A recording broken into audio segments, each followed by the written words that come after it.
नमस्कार, स्वागत है आपका उत्तराखंड खबरनामा न्यूज में। आम आदमी पार्टी के विधानसभा प्रभारी मयंक शर्मा ने एक पत्रकार वार्ता में बताया कि सुशीला तिवारी अस्पताल में अवधेश मिश्रा के उपचार में लापरवाही बरती गई है। उन्हें अस्पताल प्रशासन ने आवश्यक चिकित्सा सुविधा नहीं दी। उचित उपचार के अभाव में अवधेश की मृत्यु हो गई। मयंक शर्मा के मुताबिक अवधेश की पत्नी का फोन नंबर होने के बावजूद उन्हें रात में सूचना नहीं दी गई।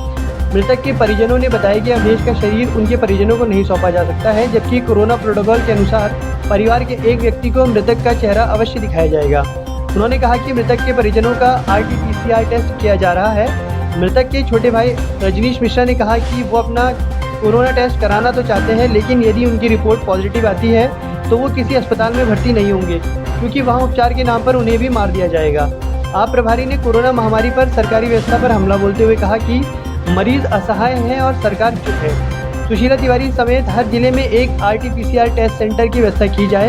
उन्होंने सरकार से व्यवस्था दुरुस्त करने की मांग की ताकि कोरोना में होने वाली मौतों पर रोक लग सके। आज की प्रेस कॉन्फ्रेंस का सिर्फ एक ही इशू था कि हमारे कार्यकर्ता अवधेश मिश्रा जी का कल कोरोना टेस्ट पॉजिटिव आया था RT-PCR, जो पिछले 3 दिन से हल्द्वानी STH में भर्ती थे और उनको वहाँ कोई इलाज नहीं दिया गया था। दुखद घटना यह है कि रात 1:30 बजे उनकी मृत्यु हो गई, जिसकी सूचना तक उनके घर वालों को सुबह 6:30 बजे कंट्रोल रूम वाला नंबर डायल करके और अल्टीमेटली 6:30 बजे किसी डॉक्टर का वहाँ से नंबर मिलता है और वो डॉक्टर साहब बताते हैं कि रात 1:30 बजे जो है वो अल्टीमेटली कोलैप्स कर गए। ये बहुत दुखद घटना है। प्रशासन जो इस समय पिछले 4 महीने से कोरोना के लड़ने के लिए व्यवस्थाएं कर रहा है, उन व्यवस्थाओं की ये पोल खोलता हुआ एक बिल्कुल जीवंत उदाहरण है।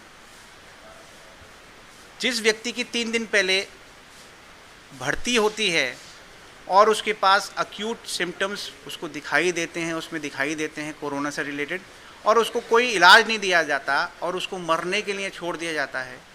जैसा कि उसके परिजनों ने बताया है कि अंत समय तक उनका भाई यह बता रहा था कि कोई इलाज नहीं हो रहा है, मुझे ऑक्सीजन की ज़रूरत महसूस हो रही है, मुझे सांस नहीं आ रही है, लेकिन उसको कोई मदद नहीं दी गई और अल्टीमेटली रात 1:30 बजे जैसा सूचित करा गया है उनकी मृत्यु हो गई। हम पहले भी आवाज़ उठाते आए हैं कि कोरोना में वेंटिलेटर्स का बहुत अहम रोल है, ICUs का बहुत अहम रोल है, और इसके लिए जो भी व्यवस्थाएं सरकार को करनी है वो व्यवस्थाएं तुरंत वॉर फुटेज पर उसको वो करनी चाहिए। लेकिन ये घटना से स्पष्ट पता चल रहा है कि कोई वॉर फुटेज नहीं है।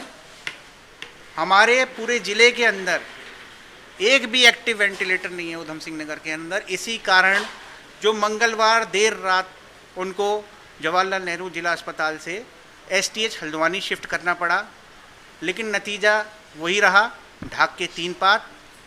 अल्टीमेटली उनको कोई इलाज नहीं मिला।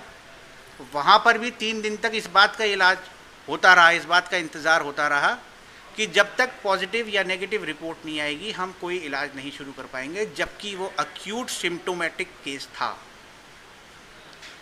मैं मांग करता हूँ शासन से कि इस बात को बहुत गहनता से, बहुत गंभीरता से इस पे विचार करे और जो भी व्यवस्थाएं करनी हैं सबसे पहले प्रायोरिटी पे उनको रखते हुए।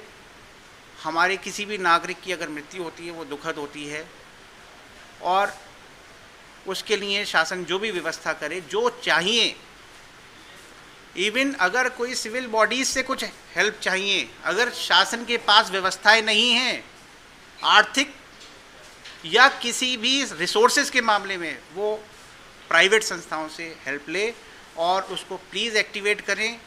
कोई भी एक नागरिक की असामयिक, वो भी 32 साल की उम्र में, मैं और आपको बताना चाहता हूँ कि 32 साल की उम्र मात्र उस व्यक्ति की हैं जो रात जिनको हम खो चुके हैं। ये बहुत ही गंभीर विषय है। शासन को इसका संज्ञान तुरंत लेना चाहिए और इस पर कार्रवाई करें। बहुत बड़ा समन्वय की कमी है शासन में और प्रशासन में। जिस समन्वय की कमी के कारण जो दृष्टि है, जो विज़न है सरकार में, वो विज़न नहीं है।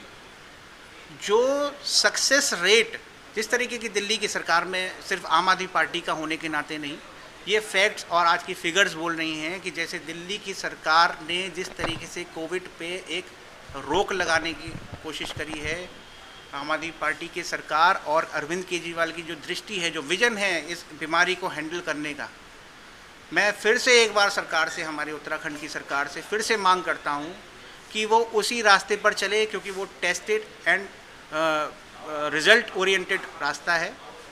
और उसको प्लीज़ आप कैसे भी करें, मुझे नहीं, मतलब इसमें मैं कोई राजनीति नहीं करना चाहता हूँ, जो भी कुछ करना है आपको, हमारे अगर एक भी नागरिक की अगर जान बचती है अगर उस रास्ते से, तो मैं चाहूँगा कि सरकार वो काम करे। काशीपुर से उत्तराखंड खबरनामा न्यूज़ की रिपोर्ट।